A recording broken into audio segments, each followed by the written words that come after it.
Há 30 anos, em 1984, milhares de brasileiros saíram às ruas em todo o país para pedir mais liberdade e participação política.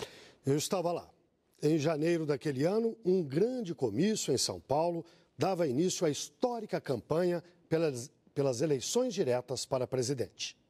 Desde o final da década de 60, mobilizações contra a ditadura reuniam estudantes e membros de partidos clandestinos. Alguns grupos escolheram a revolta armada para tomar o poder e foram duramente reprimidos pelo regime. Outra estratégia foi a organização político-partidária em busca de uma abertura. Os sindicatos estavam voltando, as entidades estudantis, aquilo que se chamou de sociedade civil. Desgastada pelas denúncias de abusos e também pela crise econômica, a ditadura propunha uma transição lenta e gradual para a democracia.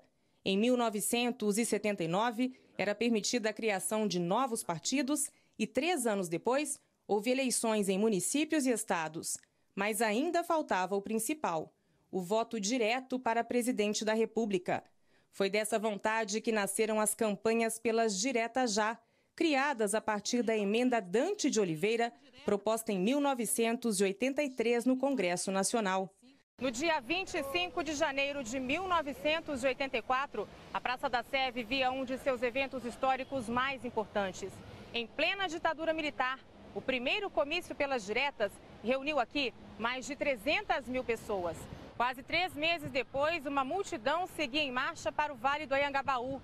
Aqui, no maior comício da história da campanha, 1 milhão de brasileiros reivindicavam o direito de escolher o presidente da República. O primeiro grande comício na maior cidade do país deu novo impulso às diretas.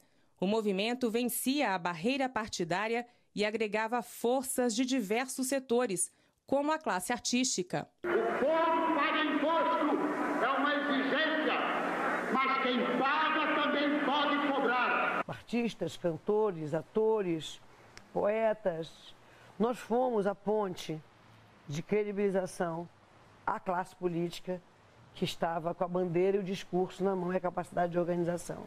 O comício eterniza Fafá de Belém como a musa das diretas e a música Menestrel das Alagoas como o hino da campanha.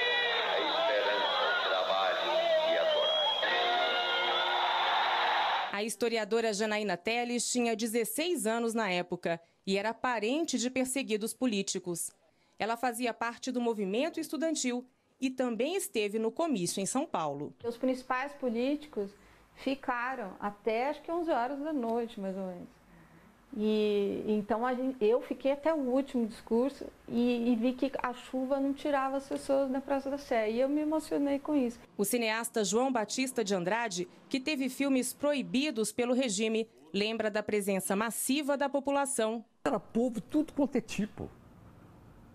Operários, dona de casa, e inclusive acho que de diversos níveis sociais também. Os comícios pelas diretas percorreram todo o país.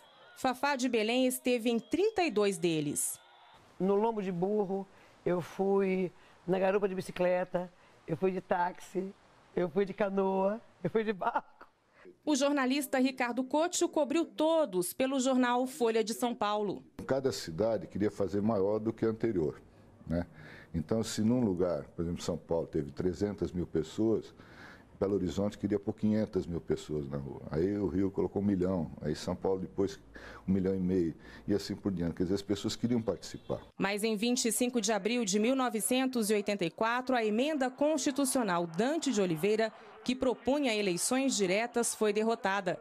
O clamor popular pelas diretas não havia encontrado ressonância entre os parlamentares do regime, mas as sementes da democracia estavam plantadas. E essas lideranças souberam capitalizar essa força do movimento das diretas já para induzir o colégio eleitoral a acabar com a ditadura, porque era inviável. A gente achava prioritário fazer uma denúncia ampla dos crimes da ditadura na campanha das diretas, para desmoralizar o regime e os militares. E isso teria mudado a correlação de forças na própria campanha. Você não muda as pessoas, as instituições de uma hora para outra, Não dá para reinventar um país, Mas a mudança começou ali. Virando Ipiranga, as margens plácidas de um povo heróico, brado retumbante, e o sol da liberdade em raios fúlgidos brilhou no céu da pátria nesse instante e continuará brilhando sobre esse país fabuloso de um povo sensacional chamado Brasil.